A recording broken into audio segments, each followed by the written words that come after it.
And I ended up meeting with Mr. Darren Williams, who's the CEO of Southern Bank Corp, and I met with Mr. Sherman Tate.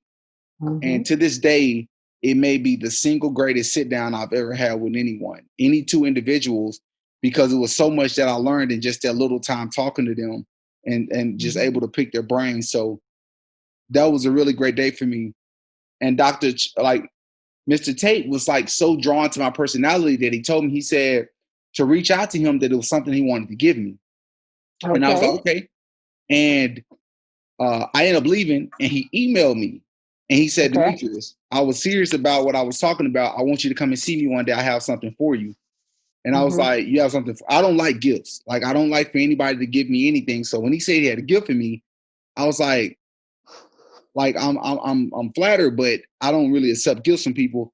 He's like, no, just come see me. So I drove. I live in Conway, so I drove to Little Rock, and I made it out there, and we talked for a little bit, and then he handed me your book. He said, read this book and let me know what you think when you're done with it. Okay. And this is before grad school started. And I remember I read the back of the book, and I pretty much like caught up like what the book was about and everything. But the second I started to read this book, I was blown away. Blown away.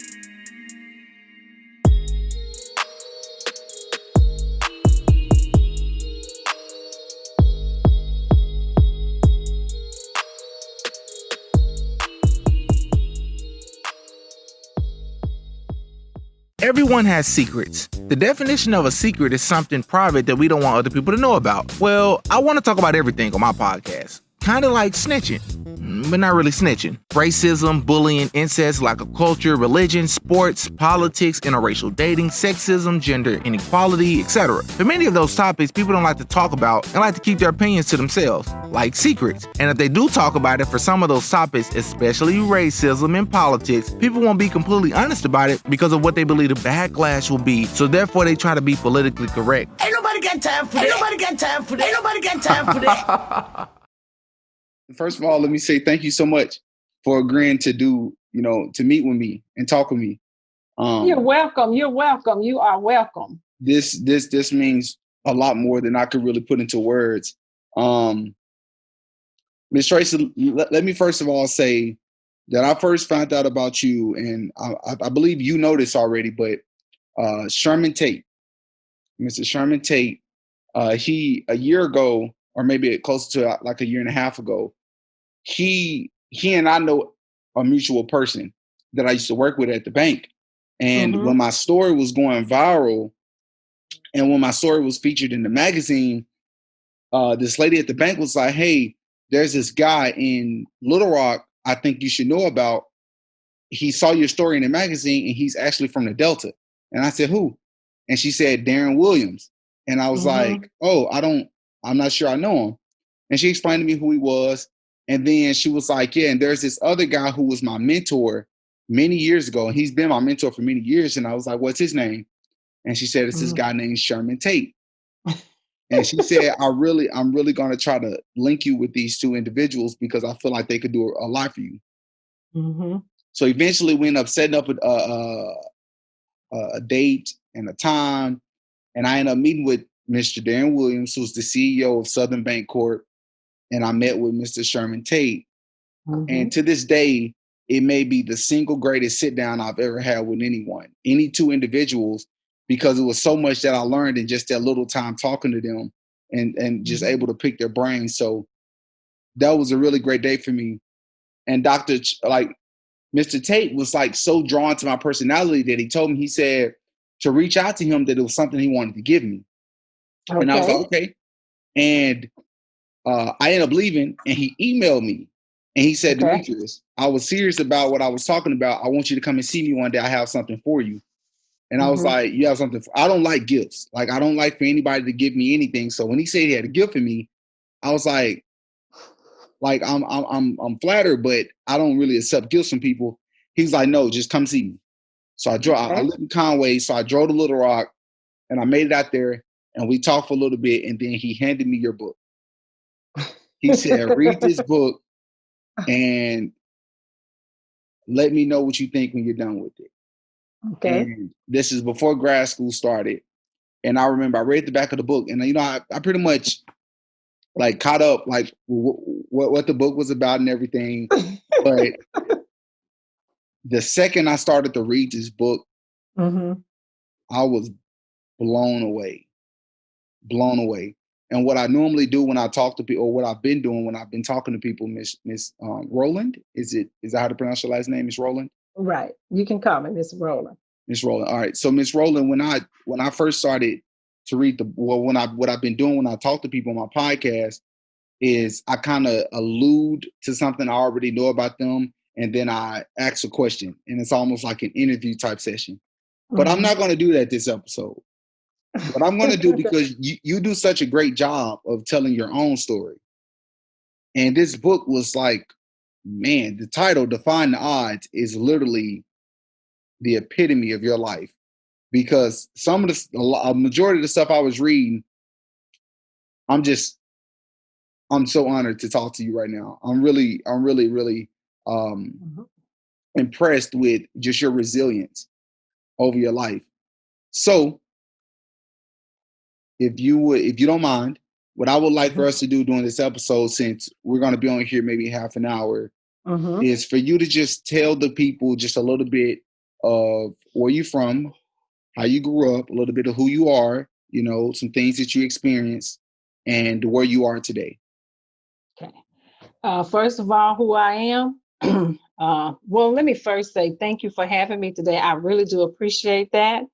And Sherman Tate is an amazing man. Yeah. I met him actually, his wife was my 7th grade English teacher at Pulaski Heights Junior High School. And she took a liking for me. And at the time, I was living in the projects off of 12th Street, which was one of the most notorious places to live in Little Rock, Arkansas. That has since been torn down, and they have a new project there now. So she was my 7th grade teacher, and she took a liking for me. And one day she said, come go home with me and meet my daughter and her husband, Sherman. And I asked my mom, and she said, sure. So from that point on, I would go to their house nearly every single weekend. When Fridays came, I didn't go home. I went home with Miss Tate, who was at the time Sherman Tate's wife. And so they have really been instrumental in my life. I'm just so grateful and thankful for them, because sometimes in some instances, people who are in your upper echelon class, sometimes, not all the time, don't always reach back and look back to help you up. They did that. And when I would go home with them and they would take me back on Sundays, I dreaded going back, because I, just felt so peaceful there and loved there and safe there. Everybody knew that was me in the car, because they had a fancy car and used to ride through the projects up the hill, and they would say, that's Tracy in that car. So a lot of classmates kind of envied that relationship, because here I am, a girl growing up in the projects, going home with some people that lived way out in a fancy community. So that's how I became to know them, is initially through Miss Tate. And then she introduced me to her daughter, Amber Tate, and of course, Sherman Tate. And I'm still connected with them to this day. So since then, our relationship has grown, it's flourished. I started school there in Little Rock, Arkansas. I got my bachelor's and master's degree. from the University of Arkansas at Little Rock. I worked as a paralegal there in Little Rock for a little while. I was a juvenile probation officer for a little while there in Little Rock. So I had a lot of little jobs. But then I moved here. But let me back up. I come from a family of 8. There's 5 girls, 3 boys. And in my book, I share about how I lost 2 of my siblings.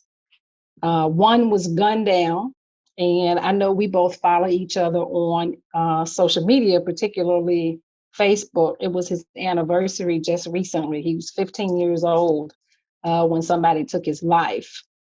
And from that, believe it or not, a lot of neighborhood policing communities started to come together in the communities because violence against African American men at that time was just, it was sad. The numbers were high. And unfortunately, I lost my sibling to street violence. And I also lost an older brother as well.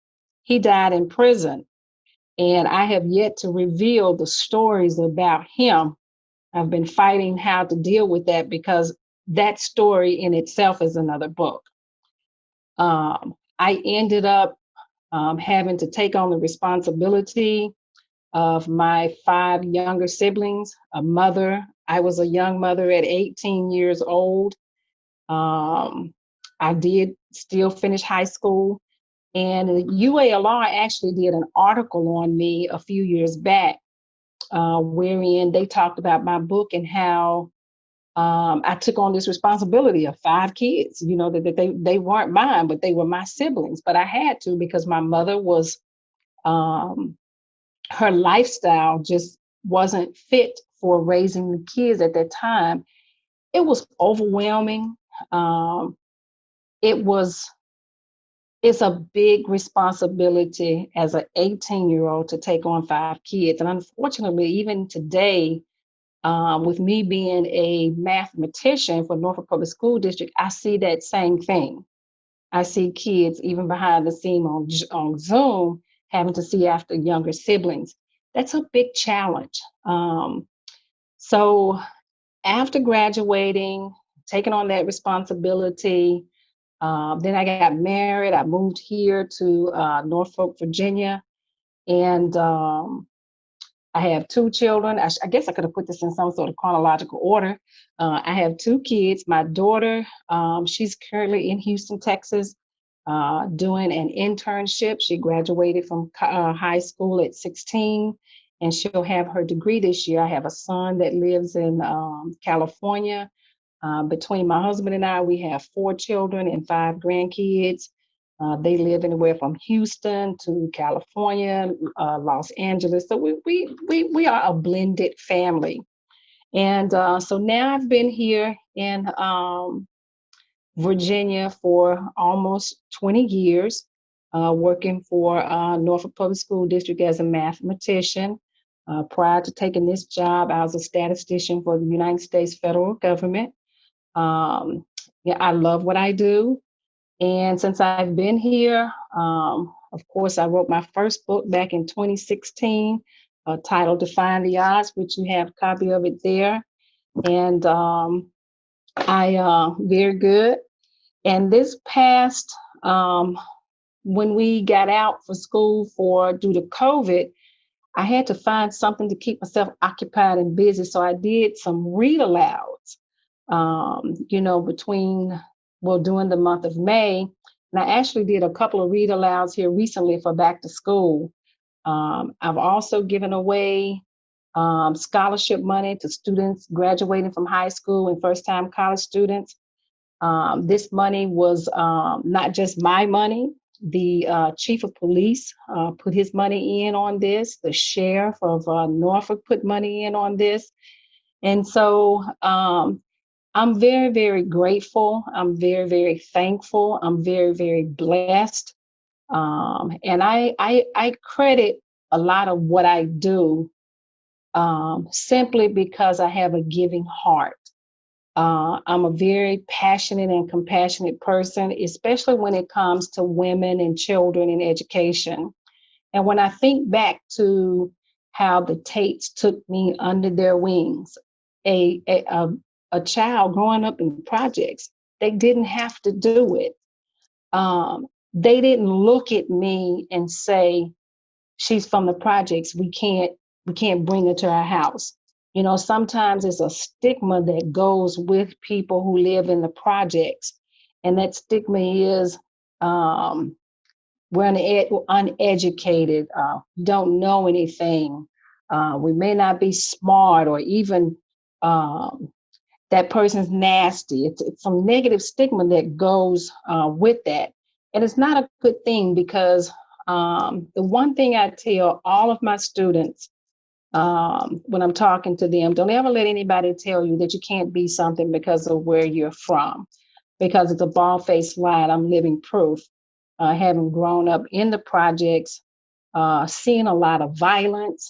My mother at one time was on drugs and she's deceased and gone on home with the Lord. But she went through a period of time in her life when she was sick, um, and unfortunately that took a toll on our family. And it's a lot of things that went on in our family that I share and talk about in my book. And so now I'm here in Virginia. I'm happily married, working. I have a home. I'm going to be getting my Tracy Lynn Speaks incorporated here really soon so that I can do some really big, bad things for some kids who need people like you and people like me to reach out and help them, because unfortunately, sometimes they get looked over. And it's not fair because um, you just can't you got to be careful trying to judge people because of where they are from. Just because they had a broken home or a broken life doesn't mean they don't have a jewel inside of them, because we all do. And even your story, Demetrius, um, is amazing. When Sherman Tate called me, he said, "Look, I need you to talk to this young man named Demetrius." What he was telling me, it made me, it gave my body some waves. You know how when you throw a rock in a pond and you have these ripples? That's what I felt, because what he was sharing with me, um, that information is information I can relate to. Some of what he shared with me is some of the same thing that I went through. So you and I have a lot in common. And it takes people like you and people like me and others to look at people for who they are, not for what they have, not for what they don't have. And I tell people, I'm not like most women when I travel. I'm not trying to find the malls. You will never find 100 pair of shoes in my closet. You will never find a lot of purses, because stuff doesn't mean anything to me. I'm already filthy rich in the spirit. I don't need a fancy pocketbook. I don't have to have deep pockets. As long as I'm rich in the spirit, that's all the money I need. And that will get me anywhere and will open any door. And looking at your life and looking at my life, um, like I said, that people need people like us to listen to them, to hear them. And I'm in the best place I've ever been in, teaching 13-year-old students that's in the 7th grade. I can relate to them. When they come to me, I can talk to them. I can listen to them. I know when they're hurting. I know when they're hungry. I know when something's on their mind. I just try to comfort them and let them know, look, I've been where you've been. I don't sugarcoat anything. I tell them, people, when I do tell them my story, they say, "You're what? You're from where?" Yes, I'm one of 8, 5 girls, 3 boys, raised kids who weren't mine, grew up in the projects. Because now when people look at me, because of what I've been through, they expect me to look a certain way. And but I look like I look because God's grace has kept me. And I try to be fair and honest with people and just try to be transparent with them. And you talked about how you and I have some things in common. Ms. Rowland, when I was in the, actually, ironic enough, when I was in the 7th grade, so I was around 13, 14 years old, around the age of the children that you're teaching right now. Mm-hmm. I was getting ready to go to the 9th grade. It was the summer before the 9th grade. So I was in 8th grade, 7th or 8th grade. And I was walking home one day, and I've shared this story before. Like when I go to like speaking engagements, I share this story about how I was walking home from school one day, and I was talking to this kid, and we realized that we had the same birthday. We was born on the same day, same month, same year, same hospital. It was crazy. And once I made it home, he made it home because we lived right beside each other, and we never knew that we lived right beside each other. So Oh, he goes in wow. the house, I go in the house, and I'm sitting there like, dang, that's a really cool kid. And man, he lived right next to me. He's been living right next to me all this time. I never knew that.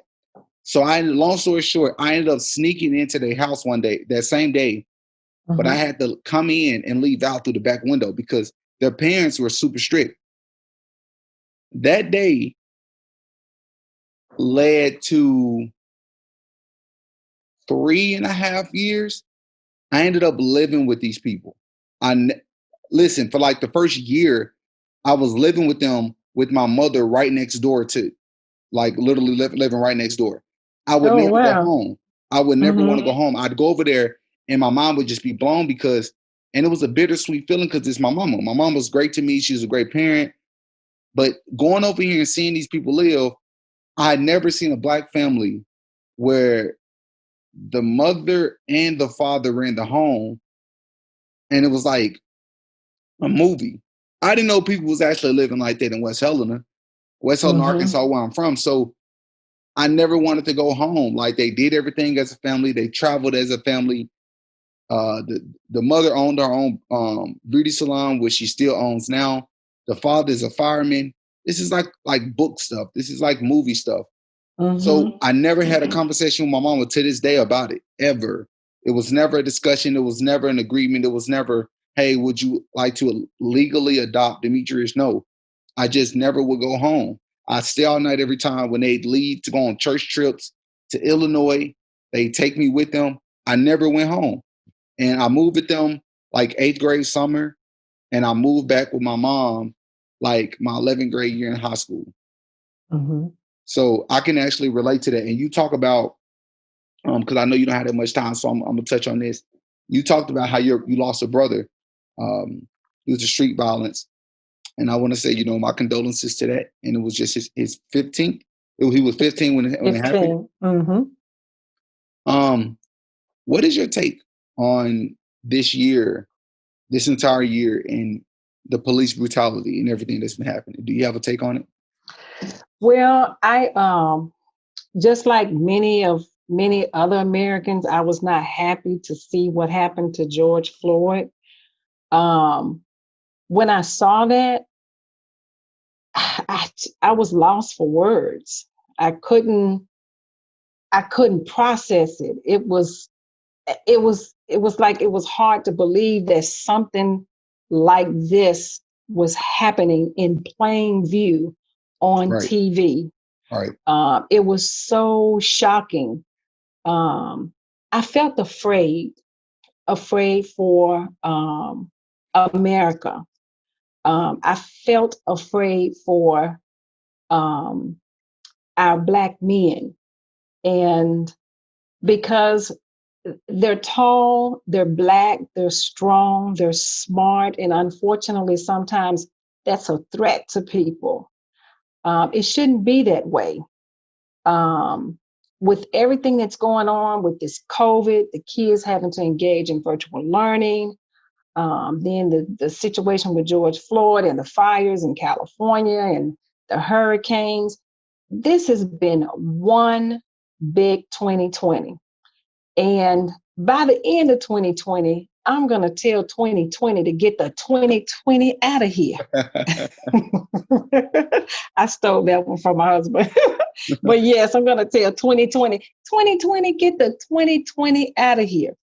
But yeah, I don't like the violence that's going on as a result of what happened with George Floyd. I do think we're at a critical moment in time where it's time for people to not only open up their eyes, but also open up their ears and hear what we have to say. This thing has been happening to us for so many years. And one of the things that I did not mention in my book, when I was growing up in the projects, the police used to come and kick in our door, and they would take the blackjack, beat both of my brothers over the head, take everything out of the cabinets looking for drugs. They thought they sold drugs. They would tear up the mattress. They would topple it over. And it's I briefly mentioned it in my book, but the stuff that I witnessed police do back then, no, it didn't put any bitterness in my heart, but it gave me some sense of reservation. And I believe what everybody else believes. Not every cop is bad. But we as a people, it's time for us to open our eyes. It's time for us to open our ears. And it's time for the powers to be to hear what we have to say as far as what's been happening to us. We got to put this to an end because, I have two grandsons. I don't want them to have to be subjected to what we see our men being subjected to today. I want them to be able to feel free to walk, to go where they want without being judged because of the color of their skin. Just like anything else, we'll get past this. But in getting past this, I don't want people to forget. And what I mean by not forgetting, let's keep the momentum going. Because oftentimes in the past, when we see things like George Floyd happen, things gradually dissipate and it goes back to some sort of normalcy. And before you know it, it's happened again. But this is the first time that the public execution of a Black man impacted the world. And George Floyd woke up this world. COVID put it to sleep. COVID put it to sleep. COVID put it to sleep in the sense of we were in our homes. We couldn't go anywhere. But then Floyd woke it up. And it woke up America. It woke up the world. And so I don't like what I see in the media that happened to our young Black men. I don't like it. You're a Black man. My husband a Black man. I don't like it. I don't like that they're being judged because of the color of their skin. All Black men are not a threat. They're not a threat. And unfortunately, in a lot of cases, that's how they're viewed. Not all, but in a lot of cases they are. Do you support defunding the police? Do I support it? Of course I don't support that because we need policing. Right. We do need community policing. In fact, I saw an article somewhere the other day where there was lack of policing in Minnesota, which is where this incident happened with George Floyd. I saw that somewhere on the news. Yes, somewhere. It's real. I had a young lady who lives in Minneapolis, Minnesota, where all of that situation happened. I'm going to actually drop an episode, and she's going to take us through the climate of the day when it happened, where she was at when it happened, and what it was like, and how the transition of the climate in Minnesota happened. She said things down there are crazy. She was talking about how the Bloods and Crips, gangs were coming together to work together because it was just it felt like Armageddon. She was like, everything just went crazy. And she talked about how there's a whole section in Minnesota where they've defunded the police. And I'm like, how does that even work? And I was like, so when people call the cops, she said, nobody shows up, Demetrius. Why would anybody support defunding the police? That does not make sense. No, that doesn't make sense because we need the police if we have an emergency at our house, if somebody needs an ambulance, if somebody gets sick, if somebody's trying to break in your home. So I do not support defunding the police at all. We need that funding. We need the police. And again, like I said before, just because we've seen what we've seen with the police and their behavior toward African American men, that doesn't make all our police officers bad. And thinking of police officers, my second book, Cycle Breakers, is about the chief of police of Norfolk. Wait, The is this chief of book already police. out? It's not out, Oh, almost. It's 12 individuals from all over the world. Chapter 1 is the chief of police of Norfolk, Virginia. But I am so honored. You are not going to believe this. I'm writing about the chief of police of Norfolk. when you say writing about him, are you saying he's like I'm writing a book about him. I am the author. about his life or? His life. Oh, Yes, yes, interesting. yes, yes. And it's 12 individuals. We got sidetracked there for a minute, but 12 individuals from all over the world, Equatorial Guinea, the Philippines, China, Thailand, the chief of police. It's 12 individuals from all over the world. And chapter 1 is our very own Norfolk Police Chief Larry Boone. And when this George Floyd thing happened, he was all over CNN, all over CNN.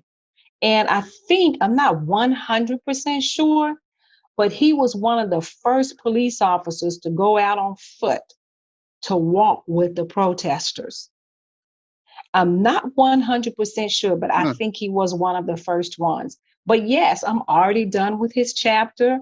I just have a couple of more chapters to do. But I'm super, super excited about this book. Super, super excited. And I'm excited too, and I'd like to be like keeping an update or Most having an update for definitely. like whenever it's released. Do you Most think definitely. protesting can lead to any changes? I do think protesting can lead to changes because the masses of people that are out expressing how they feel about what's been going on in America against the Black man in the Black community. So yes, I do think it. But we have to remember we need peaceful protesting, and I support peaceful protest. And I am against going in communities, causing Looting your neighbors. destruction and looting and all that, because we still have to live. It makes no And sense. it makes no sense at all. I am totally 100% against that. But I do believe the protesting will bring about some change. Okay. Okay. Well, I don't want to keep too much of your time. Ms. Rowland, I want to say thank you so much again for agreeing to do my podcast. This means a great deal to me, more than I can express. I'm going to be sure to You're let Mr. welcome. Tate know. He's I will gonna be too. excited. He is an amazing man, and you make sure you stay connected to him because he knows a lot of people.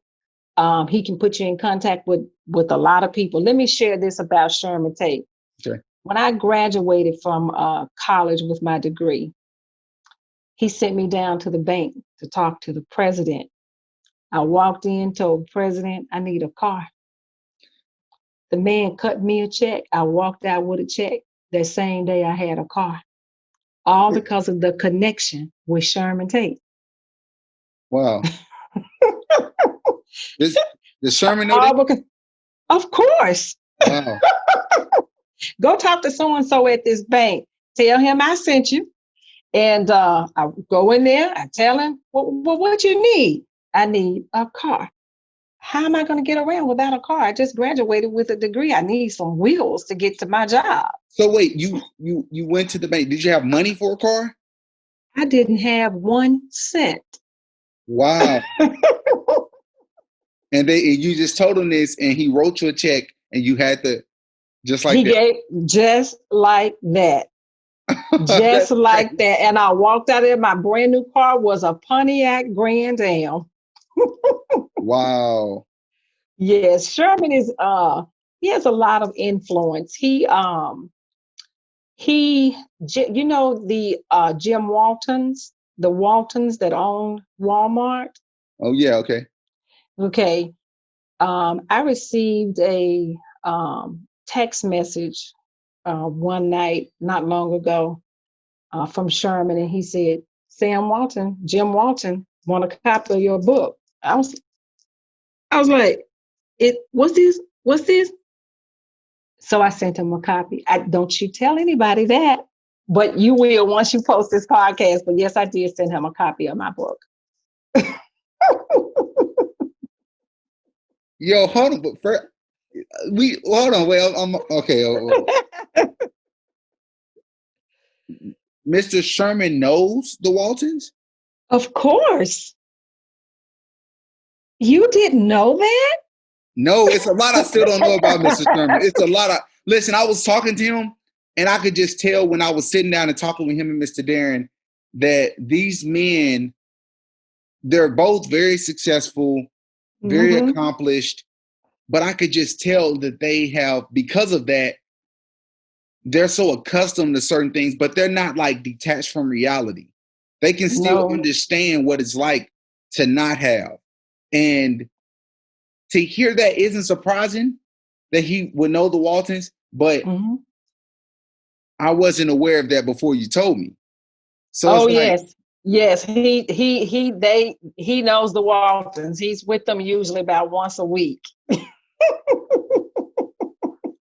Yes. So I autographed the book and sent it to Jim Walton. That's crazy. Yes. That's crazy. I'm actually working on my first book. It's going to take me forever to finish it because I'm in grad school right now. I'm trying to do a podcast. I'm trying to public speak, all in the pandemic. Right. So you're doing good. I'm proud of you. I can't wait to read your book either. I'm sure you have a story. Everyone has a story. All right. My advice to you with the book is just to get it done. Because if you keep putting it off, you'll wake up one day, it'll be a year, 2 years. Just get it done. You know, the key is to try to write every day, get a little bit done every day. And if you have any questions, I'll be more than happy to help you because I've been down that road before. But you will get it done. I'm proud of you and what you're doing. Keep up the good work. God has something in store for you. He does. Thank you so much. Hey, for anybody listening to this episode, please can you tell people wherever they can? Is it possible for people to go and find Defying the Odds anywhere? Yes, they can go to TracyLynnSpeaks.com. That's TracyLynnSpeaks.com, and that's my website. And they can go on there and purchase a book. I actually have my own mouse pad and my own face mask up there, but TracyLynnSpeaks.com. That's www.TracyLynn, that's TracyLynn, speaks with an S.com. And thank you so much, Demetrius, for having me. I feel like a real superstar. Absolutely. And I'll be in touch with you to let you know whenever I drop the episode. All right. Thanks. God bless you. Likewise. Bye-bye.